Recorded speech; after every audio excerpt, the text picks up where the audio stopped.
Hi, welcome to Shining Stars. I'm Shantal Taylor, your host. So excited to introduce to you today Dr. John Ahlgrim, Superintendent of Zion District School 6, but he'll be moving on to another district, and we're just here today to hear from his heart. Welcome, Dr. Ahlgrim. Thank Thanks, you for Shantals. being Thanks with us. for having me. Oh, absolutely. This is just really a bittersweet moment for me, John, because to have the opportunity to hear you share from your heart what it's like being a superintendent serving the children and families here in Zion, and then as you move on to the Gurnee School District. I guess I'll just begin with, how did you want to become, or why did you want to become a superintendent? And just share with us what you feel like you've done for us here. That is a great question because I don't know too many children who say when they grow up they want to be superintendent of schools. So Right. Ultimately, school administrators, including superintendents, most of us anyway, were originally teachers, and we're still teachers at heart. So I started my career as a high school math teacher and did that for a number of years before moving into administration, and was a dean of students at a high school, and then an assistant principal, and then a principal and deputy superintendent. And ultimately your career just, as in most professions, just moves on, and you take opportunities as they come. So the question about how to become a superintendent is really one of just trying to make a difference in the world and work with the communities and the schools to try to do what we can in regards to student learning, in regards to helping families. But it's really just a matter for me in terms of being a superintendent. I'm a teacher at heart and love working with educators and trying to do what we can for kids. Do you believe that it's the superintendent's role to help set the pattern for the school when it comes to curriculum as well as school spirit, or where do you?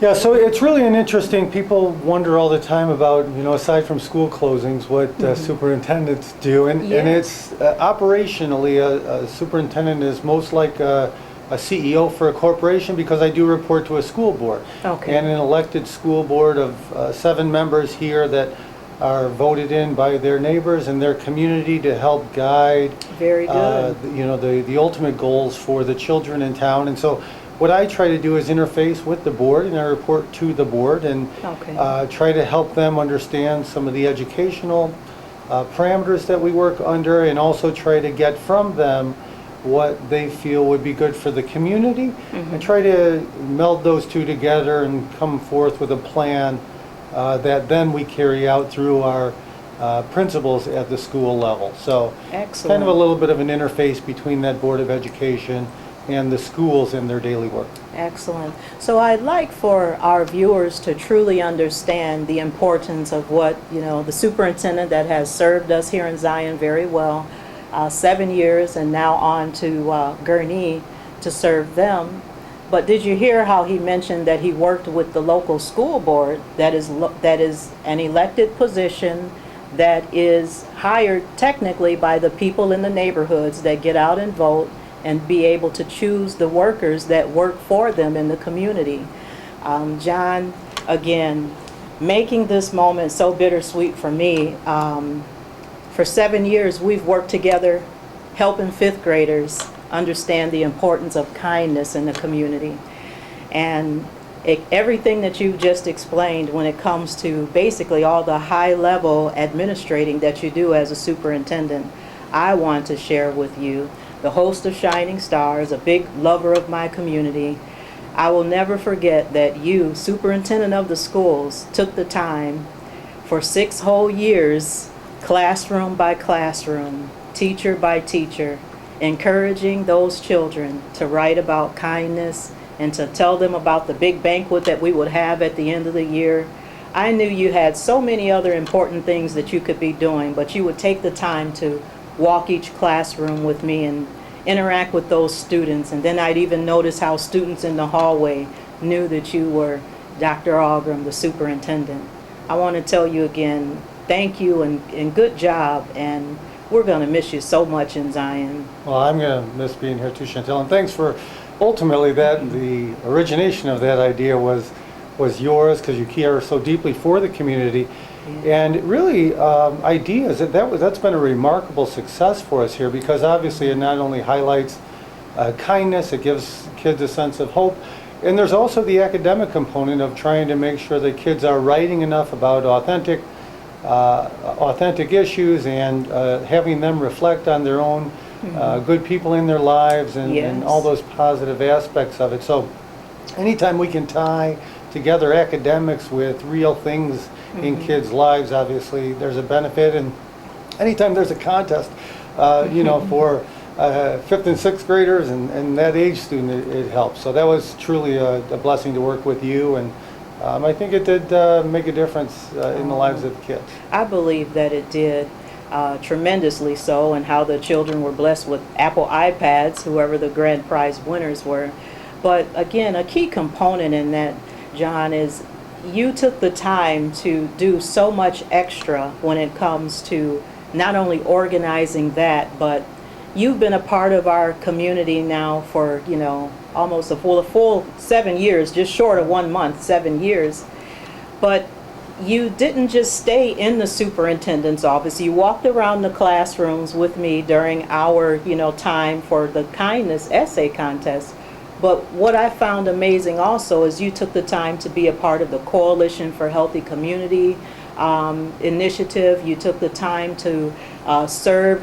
Both of us are Rotarians. You took the time to serve as a faithful Rotarian. And can you just tell me, how does a superintendent do that and stay successful and because you have a beautiful wife and you have a beautiful family, but how can you really just fit all that in and not stay in the box as, like, say, the office of the superintendent? What made you do all that? Well, I appreciate that, Chantal. The reason that it is a unique opportunity for a superintendent, meaning I have an awesome team here.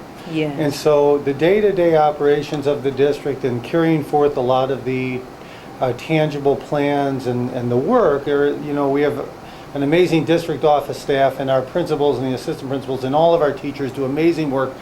And because of that, it did allow me some flexibility in being able to obviously build some bridges between the district and the community. I shared with our school board and with our staff most recently this past week that there were 3 things I'm most proud of. The first are the relationships that I've established with people like yourselves from Rotary, but also our board members and our administrative staff and our teachers.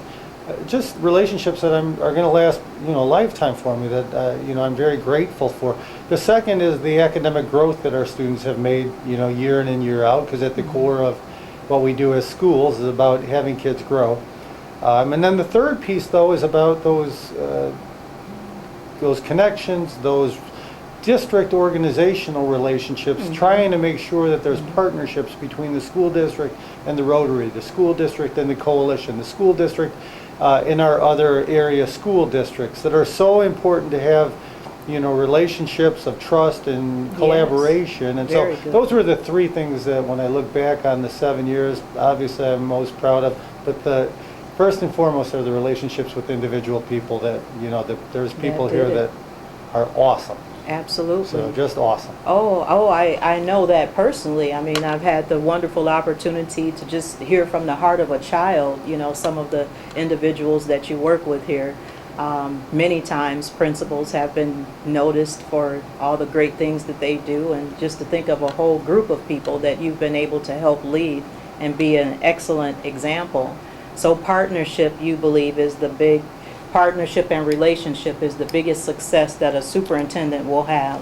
Yeah, and I believe that's probably true in most organizations, meaning that ultimately to move any initiative forward, to have relationships of trust allow you to, really garner support and leverage support and work together to create some synergy so that things get a little bit easier. And the 5th grade essay contest worked because there was yourself and other people, and the other school districts jumped on board, and the Rotary jumped on board, and so you really create something special because people enjoy working together, not just know that it's a benefit, but they, I actually enjoy working with everybody in the community. Oh, that's so prevalent, and again, that's why we wanted to hear your heart and get this interview, done, because you truly are a heart behind community service that people should really know more than a superintendent. You're a great individual that really rolled up your sleeves and you just became a part of Zion and you really helped.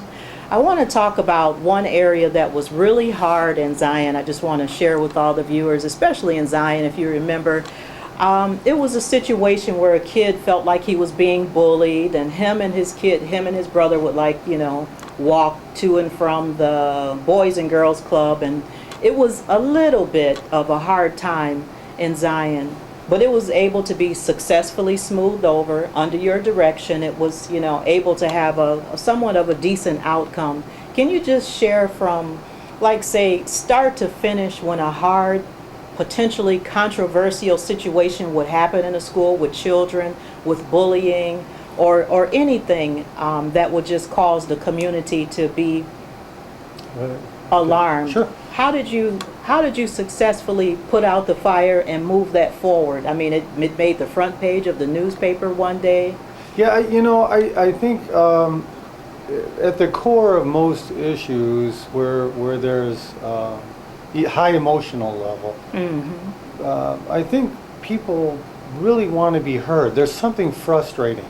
Right. There's a situation that's frustrating, and I think people want to be heard, and they need to be heard. And a lot of times, the core of a problem might not be what the surface issue is. Exactly. But you don't know that until you dig a little bit and listen and start to ask some deeper questions about possibly, just resources that may be needed in particular situations, or alternative ways of thinking. And that's why I'm really excited for the work that Dr. Hinker has done here in Zion in District 6, but as a community-wide, because the community schools work that's been going on now for over a year here, and our board has supported and the district has supported, has really been a way to look at some of those issues outside of the normal school day. Yes. Because a lot of times the issues, they show themselves in schools, or they come out in schools, but the issues might not really be school-based issues. Exactly. But we still have to listen and try to dig to find out what the issue is, so that possibly we can find some resources either internally or externally to help the child or the family.